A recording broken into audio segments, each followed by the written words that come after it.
Welcome back to the nursing knowledge hub channel में आप लोगों का स्वागत है। आज के इस मिडवाइफरी सेक्शन में हम लोग डिस्कस करेंगे मैटरनल एडेप्टेशन के बारे में, है ना। तो मैटरनल जो एडेप्टेशन होता है प्रेगनेंसी में, प्रेग्नेंट जो फीमेल होती हैं उन लोग में क्या-क्या चेंजेस होते हैं, ये हम लोग आज के लेक्चर में डिस्कस करते हैं। तो स्टार्ट करते हैं बिना किसी वक्त को बर्बाद किए हुए। तो total weight gain in pregnancy हमारा कितना होता है? तो total weight gain in pregnancy total जो होता है वो 10 टू 12 केजी होता है ना। तो 10 से जो 12 केजी वेट होता है वो हमारा प्रेगनेंसी के समय गेन करती है एक फीमेल, ठीक है। और पाउंड्स में अगर बात की जाए तो पाउंड्स में हमारा क्या होता है 24 पाउंड्स होते हैं और 1 केजी इक्वल टू 2.2 पाउंड्स होता है, ठीक है। और इस जो वेट हो जाता है, ये जो 10 से 12 केजी जो वेट हुआ है ना गेन, वो जनरली क्या होता है शेड ऑफ हो जाता है ना। तो weight shed off after delivery reproductive weight gain कितना होता है 5 से 6 केजी होता है ना। तो जो एक रिप्रोडक्टिव गेन होता है, कहने का मतलब कि जो होता है, जो वेट गेन किया जाता है ना, कहने का मतलब है कि जो हाफ होता है ना 10 से 12 केजी होता है, तो उसका हाफ जो है वो क्या करता है वेट शेड ऑफ हो जाता है। शेड ऑफ करने का मतलब वेट लूज हो जाता है ना। और जो नेट वेट गेन होता है वो फीमेल का कितना होता है, तो 506 केजी जो है हमारा वेट गेन हो जाता है ना। लूज कितना हुआ? वेट गेन हुआ 10 से 12 केजी, वेट लूज हुआ 5 से 6 केजी और 5 से 6 केजी क्या हो गया, वो हमारा बच गया, है ना। तो ये चीज़ होता है फीमेल्स में, ठीक है। अब ये फैक्टर्स क्या-क्या होते हैं depending upon the weight gain, है ना। तो वेट गेन कौन-कौन से फैक्टर्स पे डिपेंड करता है ना, तो देख लेते हैं। Factors on which weight gain during pregnancy depends on, तो किन-किन फैक्टर्स पे डिपेंड करता है, तो देख लेते हैं। फर्स्ट हमारा पॉइंट क्या है, सोशियो इकोनॉमिक कंडीशन। तो अगर सोशियो इकोनॉमिक कंडीशन उस फीमेल का क्या रहेगा, कम रहेगा, है ना, तो वेट गेन क्या होगा, कम होगा, है ना। लो सोशियो इकोनॉमिक स्टेटस, तो ये क्या होगा, वेट गेन क्या होगा, कम होगा। अगर हाई सोशियो इकोनॉमिक स्टेटस है तो वो क्या होगा, वो ज़्यादा वेट गेन करेगी, ठीक है। पैरिटी, पैरिटी पे भी डिपेंड करता है ना। तो पैरिटी का मतलब होता है कितने टाइम्स वो जो है बर्थ की है ना, वो जो फीमेल है वो बर्थ दी है बच्चों को, है ना। इस पे भी क्या होता है हमारा मैटरनल एडेप्टेशन डिपेंड करता है, वेट गेन क्या होता है, डिपेंड करता है। तो देख लेते हैं, weight gain in the first pregnancy is more than weight gain in subsequent pregnancy, यानी जो फर्स्ट टाइम जो प्रेग्नेंट फीमेल होती है वो उस समय क्या होता है मैक्सिमम वेट गेन करती है ना। उसके बाद धीरे-धीरे क्या हो जाता है, कम हो जाता है। जैसे कहने का मतलब क्या है कि फर्स्ट जो प्रेगनेंसी है उसमें क्या हुआ, लगभग मान लीजिए 10 केजी वेट गेन हुआ ना, तो जो सेकंड प्रेगनेंसी होगा उसमें क्या होगा 8 केजी हो जाएगा, उससे कम हो जाएगा तो 7 केजी होगा, 7.5 केजी होगा। तो इस तरह से क्या होता है हमारा जो है धीरे-धीरे वेट गेन क्या होता है घटने लगता है। आगे अब हम लोग चलते हैं, तो प्रेगनेंसी वेट है ना, तो जो obese female gain more weight during pregnancy, तो ओबेस जो फीमेल होती है यानी जो मोटी महिलाएँ होती हैं, है ना? तो वो क्या होती है ज़्यादा वेट गेन करती है एज़ कम्पेयर टू जो पतली होती है ना? नेक्स्ट अब हम लोग चलते हैं एसोसिएटेड प्रेगनेंसी कंडीशन। तो इसमें क्या होता है, अगर ट्विन्स हैं या फिर पॉलीहाइड्रोमनोस है या फिर डायबिटिक है, तो डायबिटिक के केस में तो जनरली क्या होता है हमारा वेट गेन ज़्यादा ही होता है ना? लेकिन ट्विन्स के केस में और पॉलीहाइड्रोमनस के केस में ज़्यादा वेट गेन देखने को मिलेगा। और एक इम्पोर्टेंट पॉइंट क्या है कि smoking does not affect weight gain in pregnancy, तो स्मोकिंग जो होता है वो हमारा वेट गेन को अफेक्ट नहीं करता है। आगे अब हम लोग देख लेते हैं, तो clinical significance of weight gain, तो क्लिनिकल सिग्निफिकेंस क्या होता है हमारा वेट गेन का, ये हम लोग देख लेते हैं। तो वेट गेन क्या होता है, can also be a marker for some pathological condition in pregnancy, है ना। तो ये पैथोलॉजिकल कंडीशन को क्या करता है, दर्शाता है ना, मार्कर है। अगर वेट गेन नहीं हो रहा है तो इट मीन्स डेट कि क्या हो सकता है, इंट्रायूटेराइन ग्रोथ हो रिटार्डेशन हो सकता है। रैपिड वेट गेन हो रहा है तो प्रेगनेंसी इंड्यूस्ड हाइपरटेंशन हो सकता है। ज़्यादा वेट गेन हो रहा है 10 से 12 केजी से मान लीजिए 15 केजी वेट गेन हो गया, तो क्या-क्या होता है ये हम लोग देख लेते हैं। तो मोर वेट गेन कहने का मतलब क्या है कि मोर वेट गेन का मतलब क्या हुआ यहाँ पे कि 10 से जो 12 केजी नॉर्मल वेट गेन होता है उससे ज़्यादा, यानी 13 केजी, 14 केजी, 15 केजी तक वेट गेन हो रहा है। तो ये किन-किन कंडीशंस में देखने को मिलता है? तो ये देखने को मिलता है हम लोगों को डायबिटीज़ के कंडीशन में, है ना? तो डायबिटीज़ अगर किसी फीमेल को है तो उस केस में क्या होगा, ज़्यादा वेट गेन देखने को मिलेगा, है ना? डायबिटीज़ के कंडीशन में क्या होता है, हमारा बेबी जो होता है वो मैक्रोसोमिया हो जाता है। मैक्रोसोमिया कहने का मतलब क्या है कि उसका जो बॉडी का जो साइज़ होगा वो क्या होगा, इंक्रीज़ देखने को मिलेगा, है ना? तो बॉडी का जो साइज़ होगा वो इंक्रीज़ देखने को मिलेगा डायबिटीज़ के केस में, ठीक है? फिर जो मोर वेट गेन होता है वो किसमें होता है, पॉलीहाइड्रोमनोस के केस में होता है। ट्विन प्रेगनेंसी के केस में होता है और पोस्टर्म प्रेगनेंसी के केस में होता है, ठीक है। अगर लेस वेट गेन है यानी 10 से 12 केजी से कम है यानी 9 केजी या 7 केजी हुआ, ठीक है, तो वो क्या हो जाएगा, IUGR हो जाएगा ना, इंट्रा यूटेराइन ग्रोथ रिटार्डेशन, है ना, इंट्रा यूटेराइन ग्रोथ रिटार्डेशन, है ना, ग्रोथ रिटार्डेशन। तो इस केस में क्या हो जाएगा, हमारा वेट गेन क्या हो जाएगा, कम होता है ना, रिटार्डेशन में भी क्या हो जाता है, हमारा वेट क्या होता है, कम होता है, ठीक है। तो ये था हमारा लेस यूजीआर, ठीक है। आगे अब हम लोग चलते हैं, तो ये हमारा हो जाएगा रैपिड वेट गेन। तो रैपिड वेट गेन किस केस में होता है, देख लेते हैं। Normally weight gain should be less than 0.5 KG per week, यानी एक वीक में लगभग हाफ केजी जो है वेट गेन होना चाहिए, है ना, या उससे कम होना चाहिए। और एक मंथ में कितना होना चाहिए, लेस देन 2 केजी होना चाहिए। बट अगर ये ज़्यादा है हाफ केजी पर वीक से या फिर greater than 2 KG per month से, तो इसको हम लोग क्या बोलते हैं, इसको हम लोग डायग्नोस करेंगे प्रेगनेंसी इंड्यूस्ड हाइपरटेंशन, है ना। तो अगर रैपिड वेट गेन हो रहा है ना, तो जो रैपिड वेट गेन हो रहा है, तो रैपिड वेट गेन अगर हो रहा है तो उस केस में क्या देखने को मिलेगा, हम लोग को प्रेगनेंसी इंड्यूस्ड हाइपरटेंशन देखने को मिल सकता है, ठीक है। इसमें नर्सिंग जो हमारा वो इम्प्लीकेशन क्या होगा, at every natal visit, antenatal visit.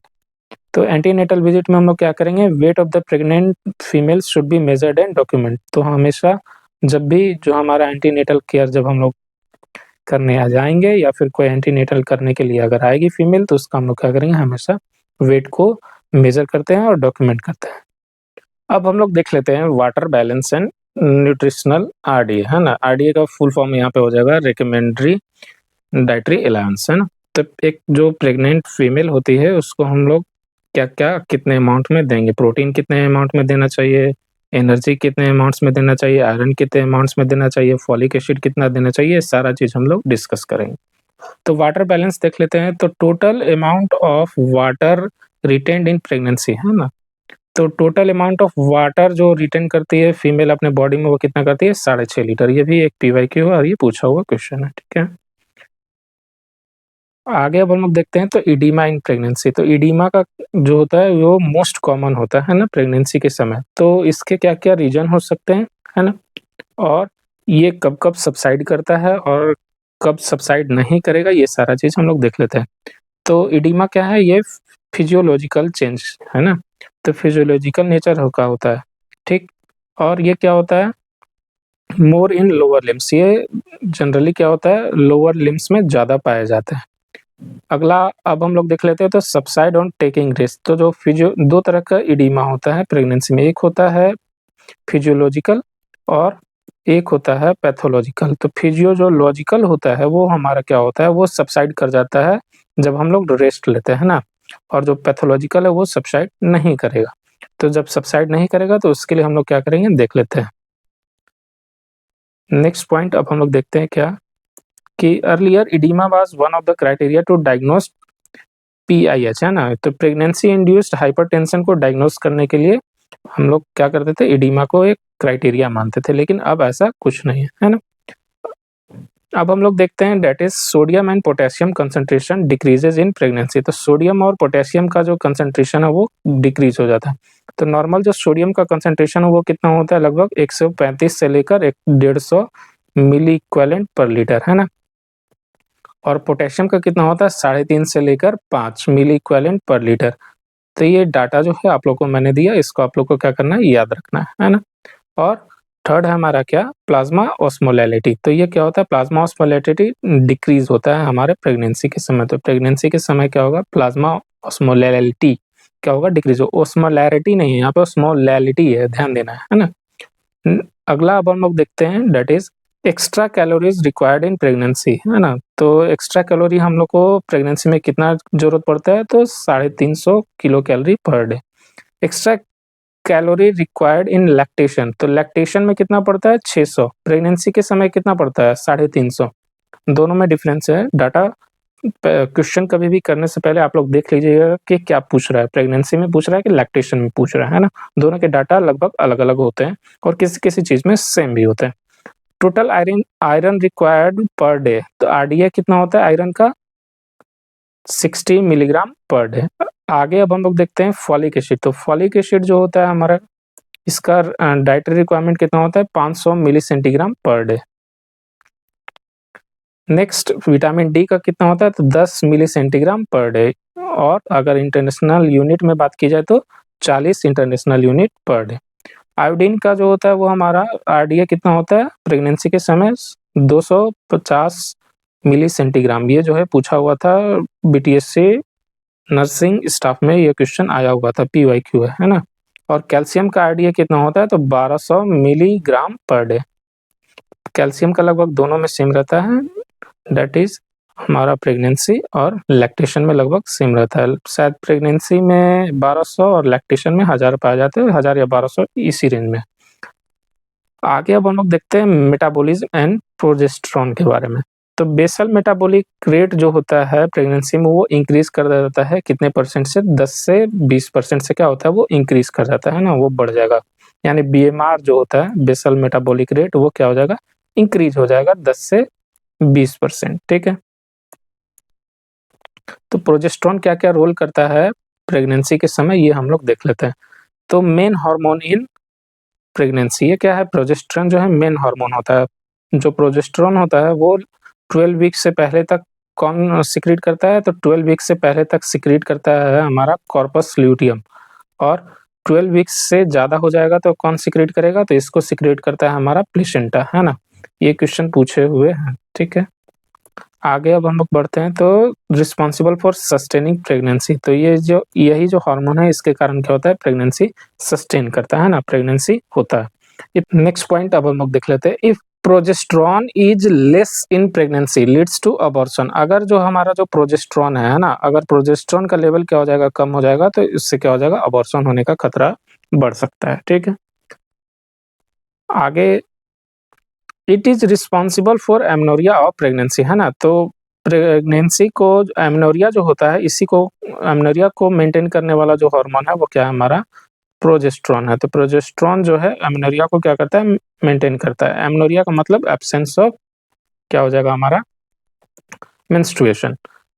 आगे next point, progesterone has negative feedback on LH, है ना। तो ये क्या करता है, ये नेगेटिव फीडबैक करता है किस पे, एलएच पे। अगर एलएच नहीं होगा तो क्या होगा, हमारा ओव्यूलेशन नहीं होगा। LH level are low in pregnancy, ये भी क्या होता है, लो होते हैं। और प्रोजेस्टेरॉन का सबसे एक इम्पॉर्टेंट है क्या कि स्मूथ मसल रिलैक्सेंट होता है ना। तो स्मूथ मसल रिलैक्सेंट होता है तो ये क्या करेगा, ऑसोफेजियल स्फिंक्टर को क्या करता है, रिलैक्स कर देता है, जिसके कारण क्या होता है, GERD यानी गैस्ट्रोएसोफेजियल रिफ्लक्स जो डिजीज होती है या डिसऑर्डर होता है वो क्या हो जाता है, हमारा प्रेगनेंसी में क्या हो जाता है, बढ़ जाता है ना। और इससे क्या हो जाएगा, इंटेस्टाइन भी रिलैक्स हो जाता है, जिससे कि कॉन्स्टिपेशन का भी जो है खतरा वो क्या हो जाता है, बढ़ जाता है। और वेस्टोडायलेशन हो जाता है तो पेरिफेरल वैस्कुलर रेजिस्टेंस डिक्रीज हो जाता है प्रेगनेंसी के समय। ठीक है। इसके कारण भी क्या होता है, बीपी क्या हो जाता है, बढ़ जाता है। और रिलैक्स यूरेटर, तो इसके कारण भी यूरिनरी स्टेसिस हो जाता है ना। तो यूरिन भी कभी कभी क्या हो जाता है, रुक जाता है। तो ये जो बॉक्स है ना, ये बहुत इंपॉर्टेंट है, इसको आप लोग जरूर से जरूर देखेंगे और याद करने की कोशिश करेंगे कि स्मूथ मसल रिलैक्सेंट है तो इससे क्या होगा, और फिजियल इंस्पेक्टर क्या हो जाएगा, रिलैक्स, जिसके कारण GERD की समस्या देखने को मिलेगी। अब स्मूथ मसल रिलैक्सेंट है तो इंटेस्टाइन भी क्या हो जाएगा, रिलैक्स, जिसके कारण कॉन्स्टिपेशन देखने को मिलेगा। और वेस्टोडायलेशन हो जाएगा तो पेरिफेरल वैस्कुलर रेजिस्टेंट क्या हो जाएगा, डिक्रीज हो जाएगा, जिसके कारण बीपी बढ़ा हुआ देखने को मिलेगा। और रिलैक्स करता है यूरेटर को, इसके कारण भी क्या हो सकता है, यूरिनरी स्टेसिस हो सकता है ना। तो यूरिनरी जो होगा वो क्या हो जाएगा, वो रुक सकता है। ठीक है। नेक्स्ट आगे अब हम लोग देखते हैं, that is oestrogen and glucose metabolism के बारे में। तो एस्ट्रोजन जो क्या करता है वो क्या करेगा देख लेते हैं। तो एस्ट्रोजन की भी मात्रा क्या होता है, बढ़ी हुई देखने को मिलती है प्रेगनेंसी के में।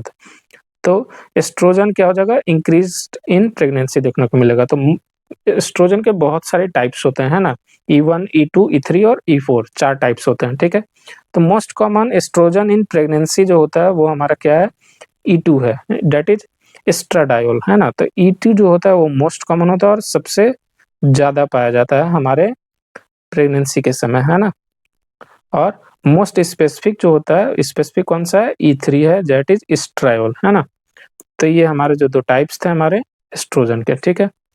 तो देख लेते हैं, if pregnancy in pregnancy progesterone क्या होता है, इंक्रीज होता है ना। तो प्रेगनेंसी के समय क्या होगा, प्रोजेस्टेरॉन इंक्रीज होगा और एस्ट्रोजन भी इंक्रीज होता है और एलएच और एफएसएच क्या होता है, कम होता है। ठीक है, अब इसमें देख लेते हैं, oestrogen has a negative feedback on FSH, है ना। तो एस्ट्रोजन क्या करेगा, नेगेटिव फीडबैक भेजता है किस पे, एफएसएच को होता है, जिससे एफएसएच का सिक्रेशन क्या हो जाएगा, कम हो जाएगा। तो एफएसएच क्या होता है, डिक्रीजेज इन प्रेगनेंसी।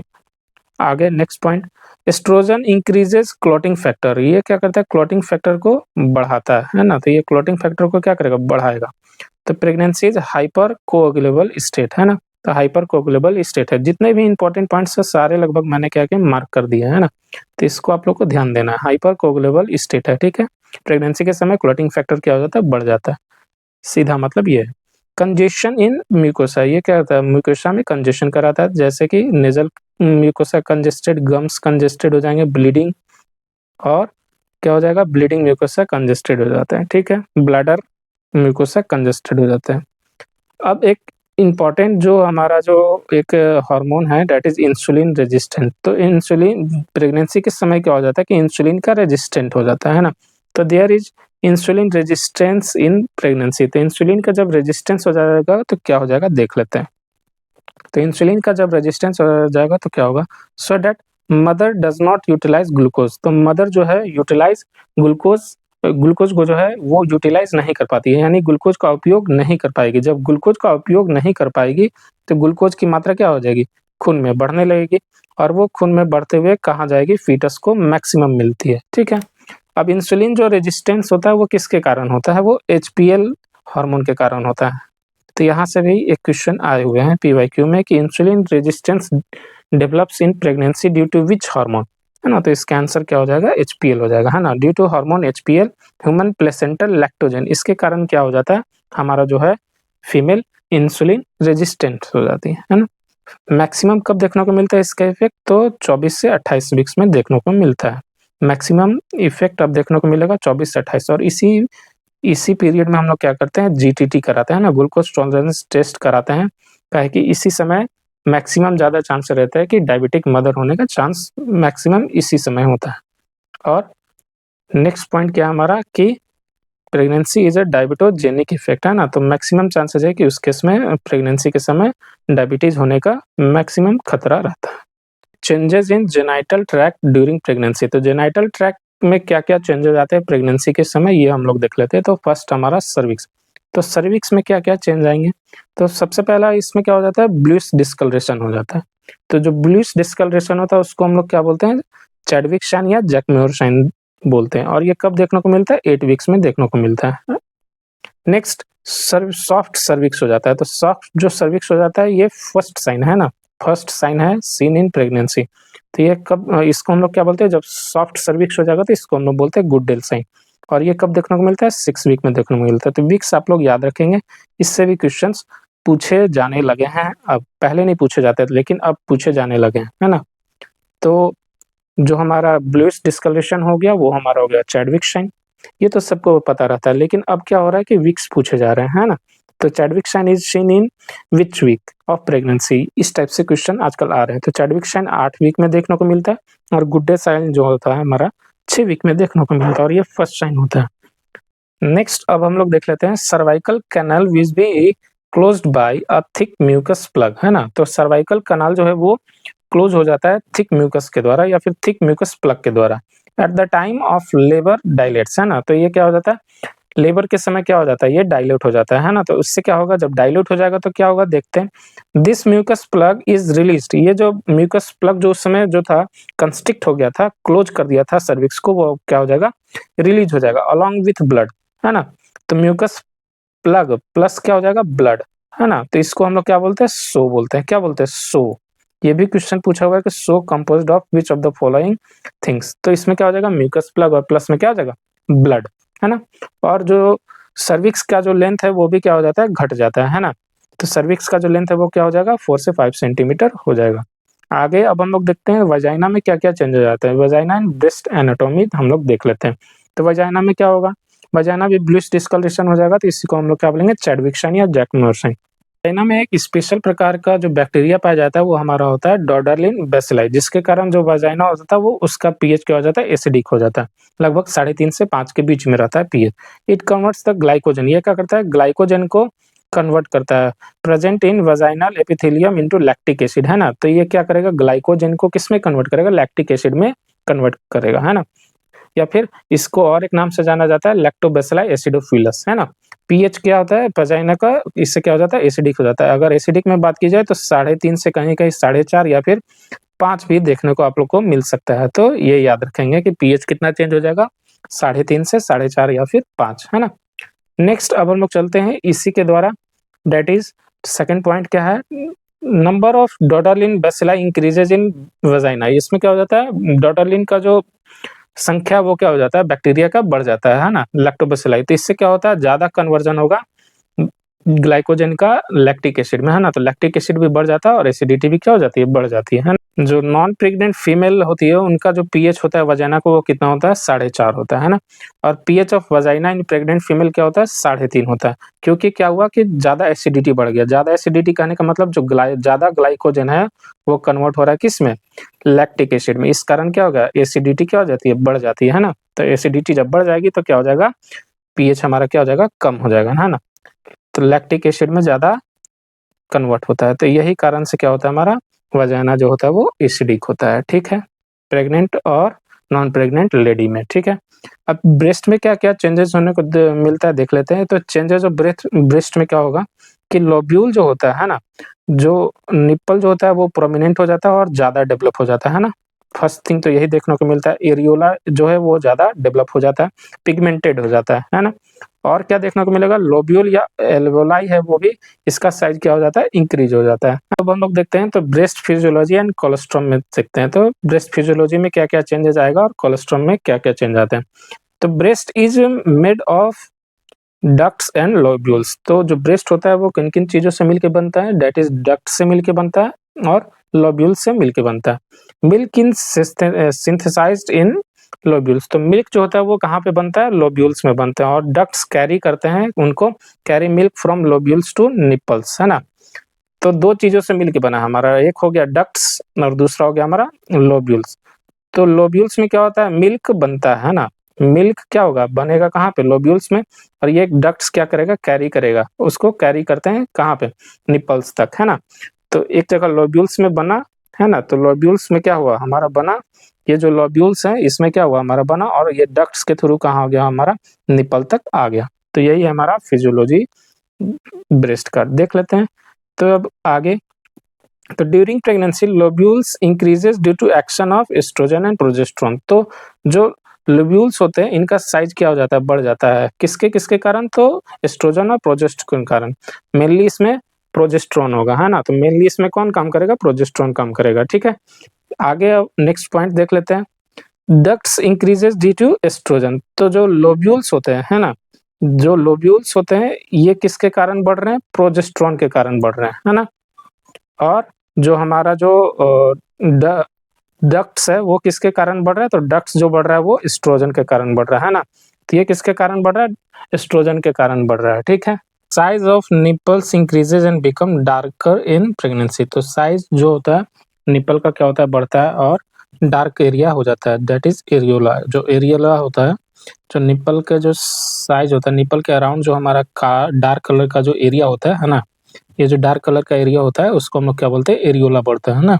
तो एरियोला जो होता है वो हमारा क्या होता है, वो भी बढ़ने लगता है ना? उस बहुत डार्क पिगमेंटेड ज़्यादा हो जाता है, ठीक है? तो एरियोला जो होता है, नेक्स्ट पॉइंट देख लेते हैं। तो areola becomes more dark and it's size increases during pregnancy and secondary areola can be seen during pregnancy, है ना? तो एरियोला जो होता है वो हमारा डार्क हो जाता है और उसका साइज भी क्या हो जाता है, बढ़ जाता है प्रेगनेंसी के समय।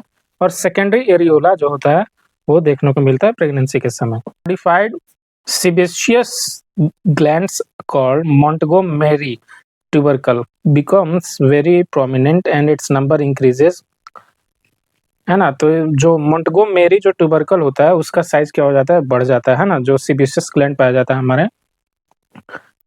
ब्रेस्ट में, है ना? तो उसका साइज क्या हो जाता है, बढ़ जाता है और ये क्या हो जाता है, प्रोमिनेंट हो जाता है ना? तो इसका नंबर 5 से 15 तक क्या हो जाएगा, बढ़ जाएगा। अब आ जाते हैं कोलेस्ट्रम के बारे में। तो कोलेस्ट्रम के बारे में थोड़ा-सा डिस्कस कर लेते हैं। तो ये क्या होता है, तो फर्स्ट 3 to 5 डेज़ जो मिल्क निकलता है ना, फीमेल के ब्रेस्ट से प्रेगनेंसी के बाद, इसको हम लोग क्या बोलते हैं, कोलोस्ट्रम बोलते हैं, ठीक है। तो कोलोस्ट्रम जो होता है वो कैसा होता है, येलो कलर्ड फ्लूइड होता है ना। क्या-क्या होता है देख लेते हैं। तो can be squeezed from breast at 12 weeks of pregnancy. तो जो 12 वीक्स ऑफ प्रेगनेंसी होता है उसके बाद हम लोग क्या कर सकते हैं, इसको एक्सक्यूज कर सकते हैं। Initially it is thin, it becomes thick and yellow at 12 week. तो ये क्या हो जाता है, थिक और येलो हो जाता है 12 वीक्स पे। Rich in vitamins and immunoglobulins, है ना। तो जो हमारा कोलेस्ट्रॉल है वो क्या रहता है, रिच रहता है किसमें विटामिन्स और इम्यूनोग्लोबुलिन्स में, है ना। और जो हमारा जो कोलेस्ट्रॉल होगा उसमें सभी चीज पाया जाता है ना। तो cholesterol has everything more than breast milk, है ना, एक्सेप्ट। तो कोलेस्ट्रॉल में कौन कौन सी चीजें, बहुत सारी चीजें लगभग ज्यादा पाई जाती है, एक्सेप्ट ऐसी कौन कौन सी चीजें हैं जो ब्रेस्ट मिल्क में ज्यादा पाई जाती है ना। तो इसका जो होगा KFC से याद रखना है, दैट इज पोटेशियम, फैट और कार्बोहाइड्रेट। ये सारी चीजें जो है ब्रेस्ट मिल्क में ज्यादा पाए जाती है। कोलेस्ट्रॉल में ये सारी चीजें क्या होती है, कम होती हैं। तो these are less in cholesterol as compare to breast milk. और इम्यूनोग्लोबुलिन्स में सबसे एक इम्पॉर्टेंट इम्यूनोग्लोबुलिन है, दैट इज IgA एंटीबॉडी, है ना। IgA इम्यूनोग्लोबुलिन, यही जो एंटीबॉडी है वो कोलेस्ट्रॉल में प्रचुर मात्रा में पाया जाता है और जो बच्चा होता है उसको इम्यूनिटी प्रोवाइड करता है कोलेस्ट्रॉल में, है ना। अब स्किन चेंजेस इन प्रेगनेंसी में हम लोग देख लेते हैं। तो स्किन चेंजिंग में सबसे पहला हमारा क्या है, लीनिया निग्रा, है ना। तो लीनिया निग्रा क्या होता है देख लेते हैं। A brown black line which extends from xiphisternum to pubic symphysis. ये कहाँ से कहाँ तक जाता है ना। तो ये प्यूबिक सिम्फेसिस से जाएगा कहाँ तक, जिफिस्टर्नम तक जाता है ना, यानी स्टर्नम तक जाएगा। स्टर्नम के लोएस्ट पार्ट को हम लोग क्या बोलते हैं, जिफिस्टर्नम बोलते हैं, है ना। तो ये ब्राउन ब्लैक लाइन होता है ना, इसको हम लोग क्या बोलते हैं, लीनिया निग्रा बोलते हैं। फिगर में आप लोग क्या कर सकते हैं, देख सकते हैं, ठीक है। It is due to melanocyte stimulating hormone, है ना। तो ये किसके कारण होता है, MSH। इसको हम लोग क्या बोलते हैं, शॉर्ट फॉर्म में MSH, यानी मेलानोसाइट स्टिमुलेटिंग हार्मोन के कारण होता है। और ये डिसअपियर हो जाता है डिलीवरी के बाद, है ना। तो क्या हो जाता है, लीनिया निग्रा सिर्फ प्रेगनेंसी में क्या रहता है, प्रेजेंट रहता है। अगला है हमारा स्ट्रिया ग्रेविडम। तो स्ट्रिया ग्रेविडम जो है ये क्या होता है देख लेते हैं। They are seen below the umbilicus के बिलो, यानी नाभि के नीचे पाया जाएगा, ब्रेस्ट में पाया जाएगा और थाई में पाया जाता है। इसमें क्या होता है कि in ongoing pregnancy it is pink in colour. ये क्या होता है, अगर प्रेगनेंसी चल रहा है तो ये कैसा रहेगा, पिंक रहेगा, है ना। स्ट्रिया ग्रेविडम जिसको बोलते हैं। और stretch mark of previous pregnancy appear silvery white, है ना। तो अगर सिल्वरी व्हाइट कलर का है तो वो क्या है, प्रीवियस प्रेगनेंसी का स्ट्रेच मार्क है। तो इसको हम लोग क्या बोलते हैं, स्ट्रिया एल्बिकन्स बोलते हैं, ठीक है। और stretch mark are seen whenever abdomen stretches, है ना। तो एब्डोमेन जब स्ट्रेच करते हैं तब कभी हम लोग को देखने को मिलता है। ये जनरली किस में देखने को मिलेगा, ओबेसिटी और इडिमा में भी देखने को मिलता है। क्लोआज्मा क्या है ये हम लोग देख लेते हैं। तो chloasma butterfly shape diffuse patchy area, है ना। तो ये बटरफ्लाई शेप का देखिए फिगर में है, अच्छे तरीके से क्या हुआ है, बनाया हुआ है ना। तो ये बटरफ्लाई शेप का होता है और पैची एरिया में पाया जाता है। Seen on forehead and skins और फोरहेड में पाया जाता है। और ये डिसअपियर हो जाता है आफ्टर डिलीवरी। डिलीवरी के बाद क्या हो जाता है, ये सारी चीजें खत्म हो जाती है। आगे अब हम लोग देखेंगे हीमेटोलॉजी में। तो ब्लड्स में क्या क्या चेंजेस आते हैं, हीमेटोलॉजिकल सिस्टम में क्या क्या चेंज आता है, ये हम लोग देख लेते हैं। तो changes in haematological system during pregnancy. तो प्रेगनेंसी में क्या क्या बढ़ेगा, इंक्रीज इन प्रेगनेंसी। प्रेगनेंसी में क्या क्या बढ़ जाता है, ब्लड वॉल्यूम बढ़ जाएगा, प्लाज्मा वॉल्यूम बढ़ जाएगा और RBC क्या हो जाता है, बढ़ जाता है। ब्लड तो बढ़ता ही है, प्लाज्मा का वॉल्यूम कितना बढ़ता है, 40 से 50% और RBC कितना बढ़ता है, 20 से 30% बढ़ता है ना। तो प्लाज्मा का वॉल्यूम क्या हो जाएगा, लिक्विड में क्या हो जाएगा, बढ़ जाएगा। लिक्विड लगभग 40 से 50% क्या होता है, बढ़ जाता है। और RBC क्या हो जाएगा, ये भी बढ़ता है 20 से 30%, है ना। तो liquid components of blood increases more than solid component. तो लिक्विड कंपोनेंट ज्यादा बढ़ता है as compare to solid components. कहने का मतलब क्या है, RBC उतनी मात्रा में नहीं बढ़ती है जितनी मात्रा में क्या होता है, हमारा प्लाज्मा बढ़ता है। Liquid components of blood increases more then solids, है ना, ये तो मैं बता चुका हूँ। सो देयर इज हीमोडाइल्यूशन, उसमें क्या हो जाता है, हीमोडाइल्यूशन हो जाता है, यानी लिक्विड क्या हो जाएगा, ज्यादा हो जाएगा और सॉलिड क्या रहेगा, कम रहेगा। तो ऑब्वियस सी बात है, कोई चीज क्या हो जाएगा, पतला हो जाएगा, हीमोडाइल्यूशन हो जाएगा। ब्लड विस्कोसिटी इसमें क्या हो जाता है, डिक्रीज हो जाती है। तो विस्कोसिटी ऑफ ब्लड डिक्रीजेस, कहने का मतलब खून क्या हो जाएगा, पतला हो जाएगा। और हेमाटोक्रिट या फिर पैक्ड सेल वॉल्यूम PCV क्या हो जाता है, डिक्रीज हो जाता है ना। तो हेमाटोक्रिट का वैल्यू क्या हो जाता है, डिक्रीज हो जाता है। और पैक्ड सेल वॉल्यूम क्या हो जाता है, डिक्रीज हो जाता है। कहने का मतलब है कि जितना अमाउंट्स में जो हमारा प्लाज्मा वॉल्यूम बढ़ता है उतने अमाउंट्स में उस प्रोपोर्शन में क्या हो जाता है, आरबीसी का वॉल्यूम नहीं बढ़ता है, यानी हेमोग्लोबिन क्या होता है, नहीं बढ़ता है। आगे अब हम लोग देख लेते हैं, तो in pregnancy there is physiological haemodilution. इसमें क्या है, फिजियोलॉजिकल हीमोडायल्यूशन देखने को मिलता है। There is physiological anaemia in pregnancy, तो इस फिजियोलॉजिकल हीमोडायल्यूशन होता है, उसके कारण फिजियोलॉजिकल एनीमिया जनरली क्या होता है, देखने को मिलता है प्रेगनेंसी में।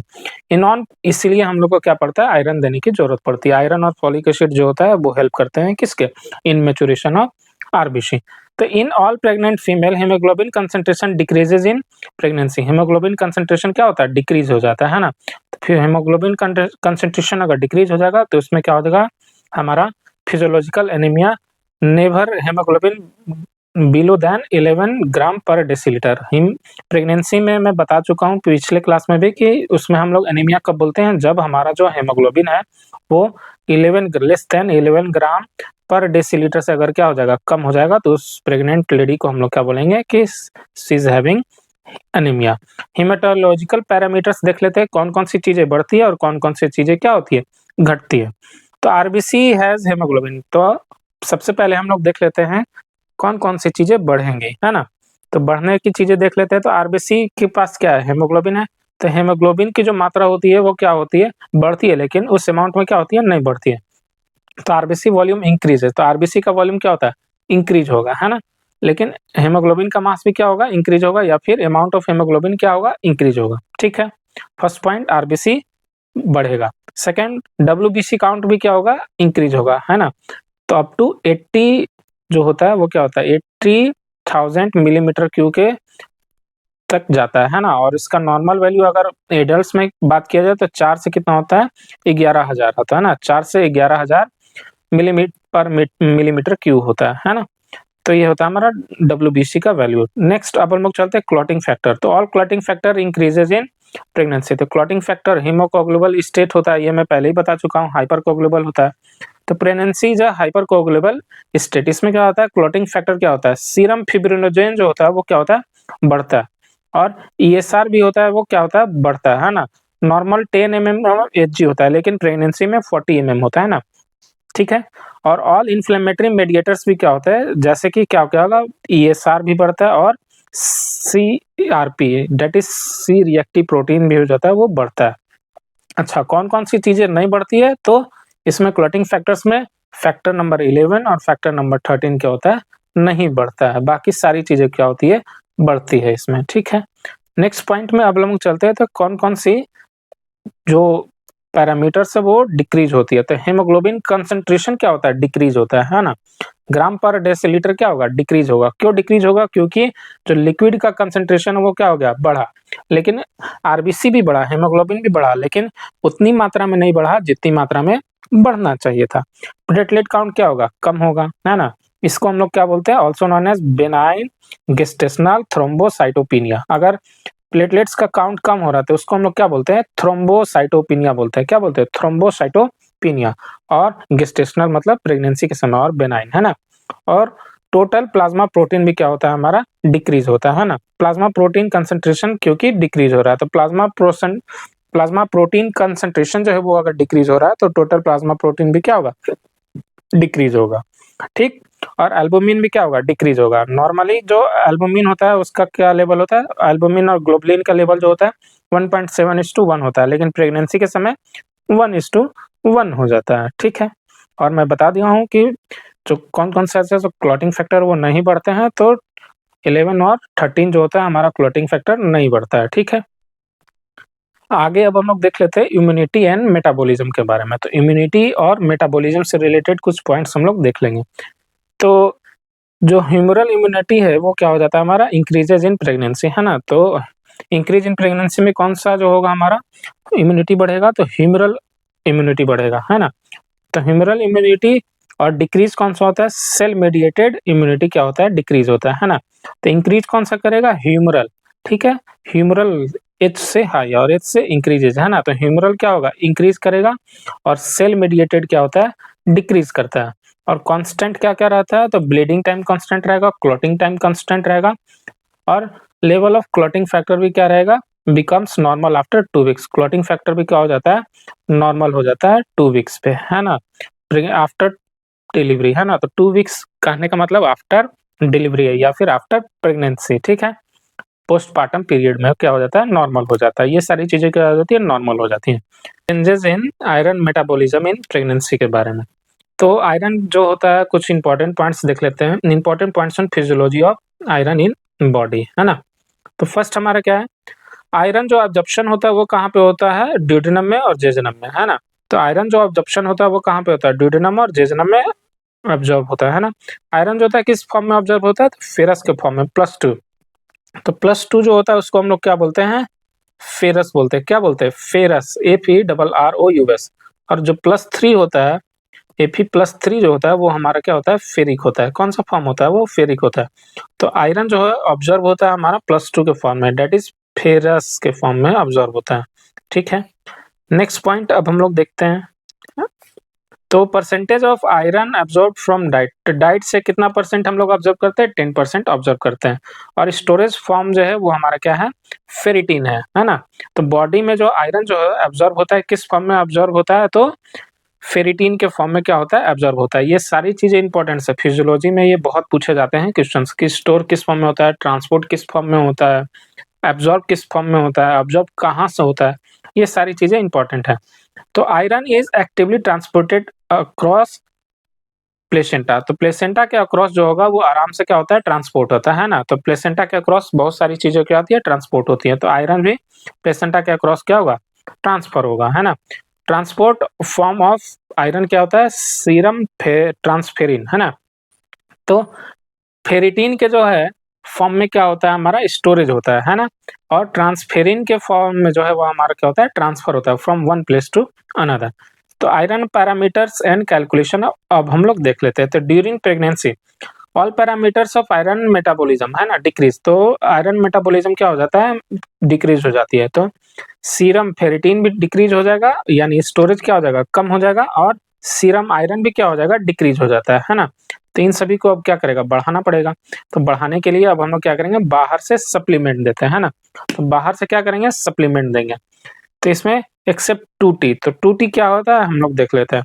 तो एक्सेप्ट 2T क्या है हमारा, आयरन से रिलेटेड तो कौन कौन सी चीजें बढ़ती है, तो सीरम ट्रांसफेरिन क्या होता है, बढ़ता है ना। तो ट्रांसफेरिन जो होता है वो हमारा क्या होता है, ट्रांसपोर्ट का फॉर्म है ना, ट्रांसपोर्ट का फॉर्म है। यानी एक जगह से अगर दूसरे जगह हम लोग को आयरन को ट्रांसपोर्ट करना बॉडी में, तो वो किस फॉर्म में करते हैं, तो सीरम ट्रांसफेरिन को फॉर्म में करते हैं। और एक है हमारा टोटल आयरन बाइंडिंग कैपेसिटी, है ना, TIBC भी क्या होता है, वो हमारा प्रेगनेंसी के समय बढ़ता है, ठीक है। अब आयरन रिक्वायरमेंट प्रेगनेंसी के समय क्या क्या होता है देख लेते हैं। तो आयरन रिक्वायरमेंट देख लेंगे। तो total amount of iron needed in pregnancy क्या होता है, टोटल प्रेगनेंसी यानी जो फर्स्ट वीक से लेकर 42 या फिर 37 वीक्स जो होता है हमारा, उससे उसमें टोटल हम लोग को कितना चाहिए, तो 1000 मिलीग्राम चाहिए होता है फीमेल को, एक फीमेल को 1000 मिलीग्राम चाहिए होता है ना, आयरन, ठीक है। तो out of this amount needed by foetus, तो फीटस को कितना चाहिए, टोटल 300 मिलीग्राम चाहिए, है ना। तो फीटस को कितना चाहिए, 300 मिलीग्राम चाहिए। और 700 मिलीग्राम क्या हो जाएगा, मदर को जाएगा। तो डेली रिक्वायरमेंट आयरन का कितना होता है प्रेग्नेंट फीमेल में, तो 280 से क्या करेंगे, डिवाइड कर देंगे। तो टोटल कितना आएगा, 4 से 6 मिलीग्राम। अब 4 से 6 मिलीग्राम जो होता है पर डे चाहिए। और एब्जॉर्ब कितना होता है, 10% ऑब्जर्व होता है। तो अगर 10 गुना देंगे यानी 40 या फिर 60 मिलीग्राम देंगे, तब जाकर 6 ग्राम क्या होगा, एब्जॉर्ब होगा। यहाँ से ये कैलकुलेशन आप लोग को समझ में आना चाहिए, है ना। तो daily requirement of iron in non pregnant female कितना होता है, 1 मिलीग्राम पर डे, है ना। तो इसमें कितना आता है, 1 मिलीग्राम। तो नॉर्मल जो है कितना आयरन इनटेक करेगी, तो 10 मिलीग्राम करेगी, ठीक है। This iron requirement is not constant in pregnancy, ये तो प्रेगनेंसी में कांस्टेंट नहीं रहता है ना। तो फर्स्ट ट्राइमेस्टर में अगर प्रिसाइजली बात की जाए, तो फर्स्ट ट्राइमेस्टर में 1 से 2 मिलीग्राम पर डे चाहिए। सेकेंड ट्राइमेस्टर में 4 से 6 मिलीग्राम पर डे चाहिए। और थर्ड ट्राइमेस्टर में सबसे ज्यादा 6 से 7 मिलीग्राम पर डे चाहिए, ठीक है। तो आयरन सप्लीमेंटेशन लॉजिक अब हम लोग लगाते हैं, ठीक है। तो since only 10% of dietary iron is absorbed, hence to fulfil the body need of 4 to 6 milligram per day. तो अगर बॉडी को 4 से 6 मिलीग्राम पर डे चाहिए, तो हम लोग को कितना खाना पड़ेगा, 10% तो अब्सॉर्ब होता है सिर्फ, है ना। तो pregnant female will have to take 60 milligram of iron in diet, है ना। तो आयरन में डाइट में कितना लेना होगा, आयरन 60 ग्राम। तो ये क्या है, इम्पॉसिबल है ना, नियरली इम्पॉसिबल है। तो इसीलिए हम लोग क्या करेंगे, आयरन सप्लीमेंट देते हैं प्रेगनेंसी के समय। ये क्या होता है, मैंडेटरी माना जाता है। अब ये जो गवर्नमेंट होता है, हमारी जो गवर्नमेंट ऑफ इंडिया है, ये इसको भी लॉन्च करती है। तो किस आधार पे लॉन्च करती है, तो ये हमारा क्या है, गवर्नमेंट ऑफ इंडिया के द्वारा चलाया गया है अनीमिया मुक्त भारत प्रोग्राम, है ना। तो अनीमिया मुक्त भारत प्रोग्राम भी हमारे गवर्नमेंट के थ्रू क्या हो गया, चलाया गया है। तो अनीमिया मुक्त भारत प्रोग्राम जो होता है, इसमें क्या होता है, government of India supplies iron plus folic acid, ये दोनों क्या होता है, सप्लाई करता है ना। तो गवर्नमेंट ऑफ इंडिया जो है दोनों सप्लाई करता है, iron plus folic acid tablet free of cost देता है, जिसमें कि प्रोफिलैक्टिक डोज ऑफ आयरन कितना होता है, 60 मिलीग्राम फेरस सल्फेट। ये फॉर्म में पूछा हुआ है कि फेरस सल्फेट में रहता है कि कार्बोनेट में रहता है, एक बार क्वेश्चन आया हुआ था। और फॉलिक एसिड कितना रहता है, 500 मिली सेंटीग्राम रहता है ना। तो इंडिया जो है हमारा क्या है, इंडिया में मैक्सिमम जो है एनीमिक केस पाया जाता है। In India most common anaemia in pregnancy, है ना। तो लगभग हर एक सेकंड जो प्रेग्नेंट फीमेल होती है, लगभग वो क्या रहती है, वो एनीमिक रहती है प्रेगनेंसी के समय, है ना। तो iron plus folic acid deficiency anaemia को हम लोग क्या बोलते हैं, डाइमॉर्फिक एनीमिया बोलते हैं, है ना। तो अगर दोनों की कमी है ना, डाइमॉर्फिक एनीमिया का मतलब क्या हो गया कि यहाँ पे क्या होगा हमारा, दैट इज क्या होगा, डाइमॉर्फिक एनीमिया का मतलब आयरन और प्लस में फॉलिक एसिड, है ना। तो आयरन प्लस फॉलिक एसिड का अगर दोनों का अगर हमारा क्या हो जाएगा, डिफिशियंसी हो जाएगा या फिर कमी हो जाएगी, तो उसको हम लोग क्या बोलते हैं, डाइमॉर्फिक एनीमिया। नेक्स्ट अब हम लोग चलते हैं, तो रिकमेंडेशन क्या है, तो अब हम लोग क्या देंगे, सप्लीमेंटेशन देते हैं, है ना। तो कब कब देते हैं देख लेते हैं। तो this tablets iron plus folic acid should be taken from 4th month of pregnancy, है ना। 4th मंथ से लेते हैं हम लोग प्रेगनेंसी, ठीक है। और डेली जो होता है, डेली लेते हैं थ्रू आउट द प्रेगनेंसी। ये तो 80 दिन, 180 दिन लेते हैं प्रेगनेंसी के समय, और 180 दिन लेते हैं प्रेगनेंसी के बाद। ये मैं पहले भी डिस्कस कर दिया हूँ। टोटल कितने डेज लेंगे, ये हम अच्छे से आप लोग को मैं बता देना चाहता हूँ। तो टोटल 360 दिन लेते हैं, है ना। 360 दिन हम लोग आयरन प्लस फोलिक एसिड लेंगे, जिसमें से 180 दिन जो है ड्यूरिंग प्रेगनेंसी लेते हैं, है ना। 180 दिन ड्यूरिंग प्रेगनेंसी, और जब प्रेगनेंसी खत्म हो जाएगा तो फिर लेंगे हम लोग 180 दिन, है ना, आफ्टर प्रेगनेंसी, है ना।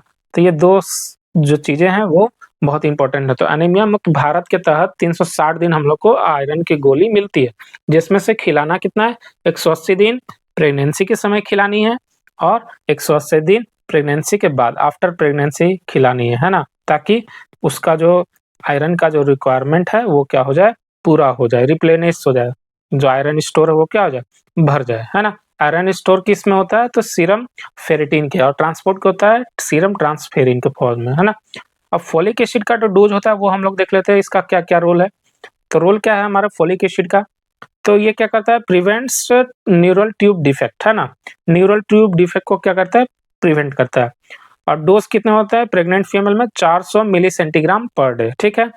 और इसको हम लोग should be start 1 month before conception, है ना। तो प्रेगनेंसी से पहले 1 मंथ पहले हम लोग क्या करेंगे, स्टार्ट करेंगे, और इसको कंटिन्यू रखते हैं प्रेगनेंसी के 3 महीने बाद तक, है ना। तो आफ्टर कंसेप्शन, ठीक है। और suppose pregnant female who has history of NTD baby, है ना, जिसको एनटीडी यानी एनटीडी बेबी का जो है वो क्या है हमारा, पहले से उसका हिस्ट्री है, तो उसके लिए जो डोज हो जाएगा वो 10 गुना क्या हो जाता है, बढ़ जाता है। तो उसमें नॉर्मल जो प्रेग्नेंट लेडी है उसमें हम लोग देंगे 400 मिली सेंटीग्राम, 400 मिली सेंटीग्राम। और अगर वो जो फीमेल है जिसको हिस्ट्री है तो उसमें हम लोग कितना देते हैं, 4 मिलीग्राम पर डे। और थेरेप्यूटिक डोज होता है ये हमारा, डेट इज फॉलिक एसिड का। और एनीमिया मुक्त भारत में जनरली कितना देखने को मिलता है, तो 500 मिली सेंटीग्राम यूज करते हैं। हाँ, कब यूज करेंगे, from the 4th month of pregnancy through out the pregnancy, ठीक है। तो एनीमिया मुक्त भारत के तहत कितना मिलता है, 500 मिली सेंटीग्राम। तो 400 500 इसमें कंफ्यूज नहीं होना, आइडियली कितना देना है 400, लेकिन एनीमिया मुक्त भारत के तहत हम लोग कितना देते हैं, 500 देते हैं। और कब चलाते हैं, 4th मंथ ऑफ प्रेगनेंसी से हम लोग क्या करते हैं, स्टार्ट कर देते हैं थ्रू आउट द प्रेगनेंसी, यानी 180 दिन इसी समय देते हैं आयरन और प्लस फोलिक एसिड। तो मैटरनल एडेप्टेशन के पार्ट 1 में आज के लिए इतना ही। नोट्स के लिए आप लोग टेलीग्राम चैनल से जुड़ सकते हैं, व्हाट्सएप चैनल से जुड़ सकते हैं, वहाँ पे वहाँ पे हमारा जो नोट्स है वो अपलोड किया जा चुका है। ठीक है, लाइक करें, शेयर करें और सब्सक्राइब करें। Thank you so much.